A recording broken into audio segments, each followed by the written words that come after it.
శ్రీ గణేశాయ నమః, శ్రీ గురు దత్తాత్రేయ నమః. ఈ వీడియోలో మనం ఈ రోజున అక్టోబర్ మాసంలో మిథున రాశి వారికి ఎలా ఉందో తెలుసుకుందామండి. మిథున రాశి మృగశిర 3-4 పాదాలు, ఆరుద్ర 1-2-3-4 పాదాలు, పునర్సు 1-2-3 పాదాలు మిథున రాశిలోకి వస్తాయమ్మా. అయితే ఈ రాశిలో ఉన్న స్త్రీలకి పురుషులకి ఈ మాసం గ్రహ సంచారం బాగుంది, యోగదాయకంగా ఉంది, అదృష్టకాలం అని చెప్పుకోవచ్చు. ఎందుకంటే అమ్మ మీరు ఈ మిథున రాశి వారు గత 3 నెలలుగా గోచారీత్యా బాగలేదు కాబట్టి మీరు ఇబ్బంది పడుతున్నారు. 3 నెలలుగా బాధపడుతున్నారు, ఇబ్బంది పడుతున్నారు, ఎన్నో సమస్యలు ఎదుర్కొన్నారు. కానీ ఇప్పుడు అవన్నీ కూడా మబ్బు వీడినట్లు విడిపోయినని చెప్పుకోవచ్చు. అదృష్టం వరిస్తుంది, మీరు పట్టిందల్లా బంగారం అన్నట్లు ఉంటుంది. ఏమీ కంగారు పడక్కర్లేదు, మీరు ఏమీ కంగారు పడాల్సిన పని లేదు. అన్ని విషయాలు బాగున్నాయి, అన్ని రంగాల వారికి అన్ని రకాలుగా అన్ని విధాల యోగదాయకంగా ఉంది, బాగుంది. ఆర్థికంగా బాగుంటుంది. గతంలో ఆర్థిక విషయాలు కొంత ఇబ్బంది పెట్టే, కానీ ఇప్పుడు ఆర్థికంగా బాగుంటుంది మీకు. ఒకవేళ సమయానికి ఏదో విధంగా ధనం కూడా చేతికి అందుతుంది మీకు, అందులో ఏమీ సందేహం లేదు. ఇక ఆరోగ్య విషయంలో కూడా బాగుంటుందమ్మా, ఆరోగ్య విషయంలో కూడా మీకు బాగుంటుంది. అలాగే రావాల్సిన బాకీలు ఏమైనా ఉంటే మీరు అంటే ఎదుటి వ్యక్తులు మీరు ఇచ్చారు అనుకుందాం, ఇచ్చిన వాళ్ళు రావాల్సిన బాకీ ఉంటే మొండి బాకీలు ఉన్నా సరే వసూలు అయితే మీరు గట్టిగా ప్రయత్నం చేయండి. అలాగే మీరు ఇవ్వాల్సినవి కూడా మీరు ఇస్తారు. ఈ మాసం మీకు ఏదో విధంగా కలిసి వస్తుంది, రావాల్సినవి వస్తాయి, ఇవ్వాల్సిన బాకీలు తీరుస్తారు. ఇకపోతే మీకు ఈ మాసం వాహన యోగం కనిపిస్తుంది. ఏముందో పాత వాహనం అమ్మి కొత్త వాహనం కొనడం, లేదా డైరెక్ట్గా కొత్త వాహనం కొనడం జరుగుతుంది. అలాగే శుభకార్యాలకు హాజరవుతారు, విందు వినోదాలు పాల్గొంటారు. శుభమూలక ధనం ఏమవుతుంది, కొంతమందికి అయితే మీ గృహంలోనే శుభకార్యాలు జరగడానికి అవకాశాలు ఉన్నాయి. ఇప్పుడు గృహ నిర్మాణం చేపడతారు. ఏముంది, గతంలో గృహ నిర్మాణం చేపట్టి కొన్ని పరిస్థితుల కారణంగా అది ఆగిపోతే మరలా ఇప్పుడు మీరు పునః ప్రారంభించవచ్చు. ఇక తీర్థయాత్రలు చేస్తారమ్మా, దైవకార్యాల్లో పాల్గొంటారు. అలాగే నూతన కార్యక్రమాలు కూడా శ్రీకారం చుడతారు. మీరు నూతన ప్రయత్నాలు కూడా ఫలిస్తాయి. ఎప్పటి నుంచో అనుకోని పనులు, అంటే ఏదో ఒక విషయం అనుకుంటున్నారు ఎప్పటి నుంచో, కానీ అది అవ్వట్లేదు ఆ సందర్భం, కానీ ఇప్పుడు ఆ యొక్క వ్యవహారం అవ్వడానికి అవకాశాలు కనిపిస్తున్నాయి. ఇకపోతే ప్రభుత్వపరమైన పనులు కూడా పూర్తవుతాయి.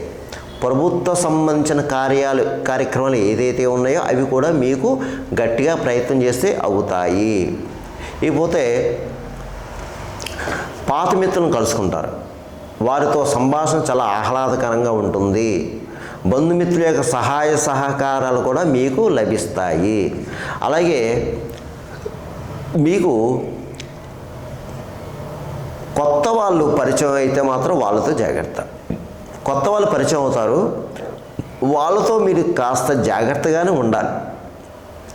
అయితే ఈ మాసం మీరు ముఖ్యంగా గురువులు ఎక్కువ ఆరాధించాలి, గురువుని ఆరాధించాలి, గౌరవించాలి. అలాగే బ్రాహ్మణుల యొక్క ఆశీస్సు తీసుకోవాలి. అమ్మ బ్రాహ్మణుల యొక్క ఆశీస్సు, అర్చక స్వామి వారి ఆశీస్సు, వాళ్ళకి దక్షిణ తాంబూలం ఇచ్చి వాళ్ళ ఆశీస్సు తీసుకోవాలి. పెద్దవాళ్ళని గౌరవించండి, ఎవరితో కూడా దూషణ చేయొద్దు, అగౌరవపరచవద్దు దయచేసి. ఇక విదేశాల్లో ఉన్నవారికి బాగుంది. ఈ రాశిలో ఉన్నవారికి, మిథున రాశి వారికి విదేశంలో ఉన్నవారికి బాగుంది. అయితే కొంతమందికి జాబులు లేవు, విదేశంలో ఉన్నవారికి, ఈ రాశిలో ఉన్నవారికి జాబులు లేవు.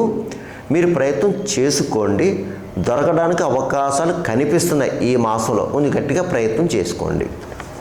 ఇకపోతే ఈ రాశిలో ఉన్నవారికి రియల్ ఎస్టేట్ రంగంలో ఉన్నవారికి కూడా బాగుంది. అలాగే స్పెక్యులేషన్ లాభిస్తుంది, ప్రైవేట్ కాంట్రాక్ట్స్ బాగుంది, మోటార్ ఫీల్డ్ వరకు బాగుంది. అలాగే సినిమా టీవీ రంగంలో మాత్రం బాగుందండి. మంచి అవకాశాలు, సువర్ణ అవకాశాలు వస్తే ఉపయోగించుకోండి దాన్ని. అందరికీ బాగుంది, గాయకులకి మంచి అవకాశాలు వస్తాయి. అలాగే దర్శన నిర్మాతలు కూడా బాగుంది, నటీనట వర్గం వరకు కూడా బాగుంది, సాంకేతిక నిపుణులు కూడా బాగుంది, అందరికీ బాగుందండి. ఇకపోతే రాజకీయ నాయకులు కూడా బాగుంది, ఈ మిథున రాశిలో రాజకీయ నాయకులు కానీ బాగుందండి, మీకు చాలా బాగుంది. ఎందుకంటే గతంలో చాలా ఇబ్బంది పడ్డారు, కొన్ని చాలా సమస్యలు ఎదుర్కొన్నారు మీరు అన్ని రకాలుగా, శారీరకంగా మానసికంగా. కానీ ఈ మిథున రాశిలో ఉన్న రాజకీయ నాయకులకు బాగుంది, ఈ మాసం బాగుంది. మీరు పట్టిందల్లా బంగారం ఉంటుంది. ప్రజల్లో మంచి గుర్తింపు తెచ్చుకుంటారని మీరు ప్రజల్లో మంచి గుర్తింపు తెచ్చుకుంటారు. అలాగే మీకు గౌరవ పురస్కారం కూడా లభిస్తాయి.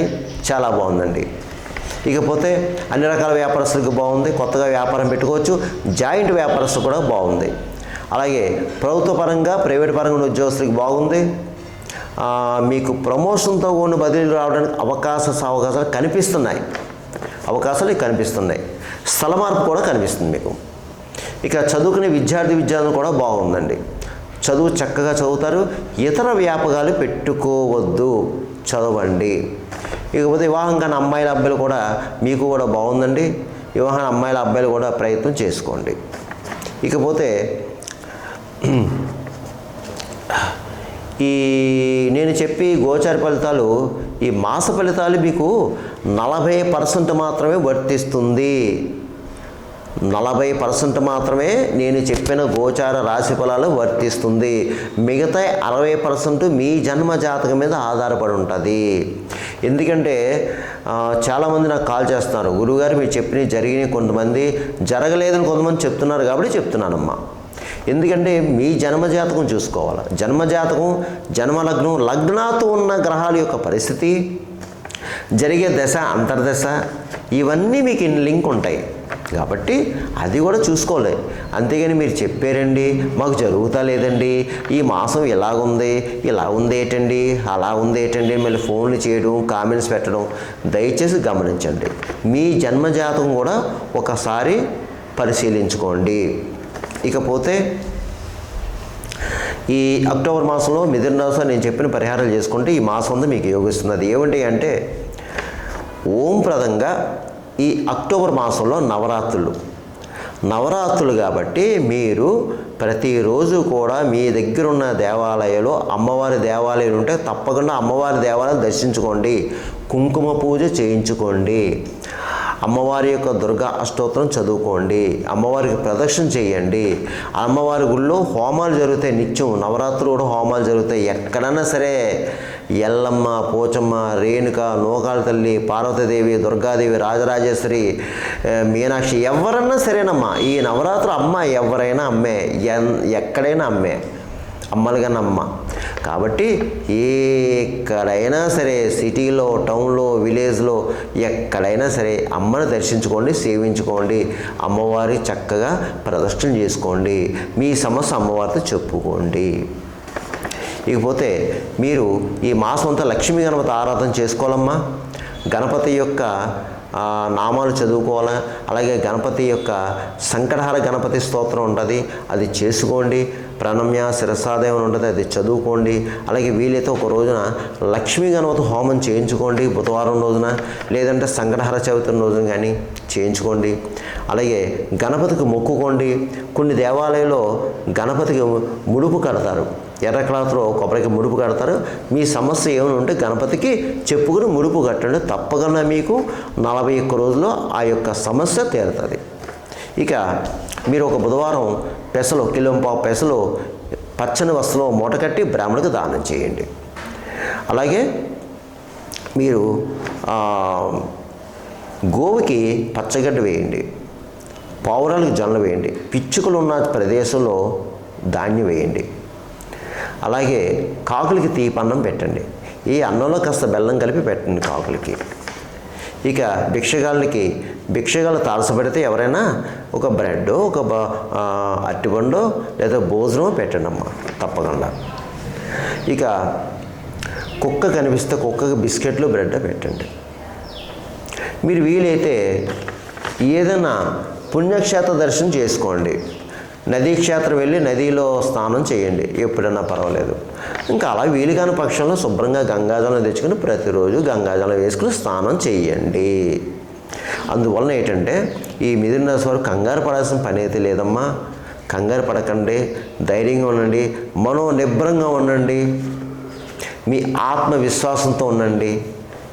మీ ఆత్మవిశ్వాసమే మీరు అనుకున్న సంకల్పమే అదే మిమ్మల్ని రక్షిస్తుంది. అదే మీకు శ్రీరామ రక్ష. అదే మిమ్మల్ని ముందుకు నడిపిస్తుంది. ధైర్యంగా ఉండండి, మనోనిబ్బరంగా ఉండండి, కంగారు పడకండి. ఒకసారి అనుకుంటే ఆ పని అవ్వకపోతే మళ్ళీ ప్రయత్నం చెయ్యండి. Try again and try again. అంతే, డీలా పడిపోవద్దు, ధైర్యంగా ఉండండి, భగవంతుడే భారం వేయండి, మీ పని మీరు చేసుకుని వెళ్ళండి. అందుకని గాల్లో దీపం పెట్టి దేవుడు అంటే దేవుడు కూడా ఏం చేయలేడు. అది నేను చెప్పేది. ఎందుకు ఇంతలా వివరం చెప్తానంటే మీకు బాగుంది ఈ మాసం, ప్రయత్నం చేసుకోండి, మీ అందరికీ మేలు జరుగుతుంది. సర్వేజన సుఖనం భవంతు, శుభం భవంతు. స్వస్తి.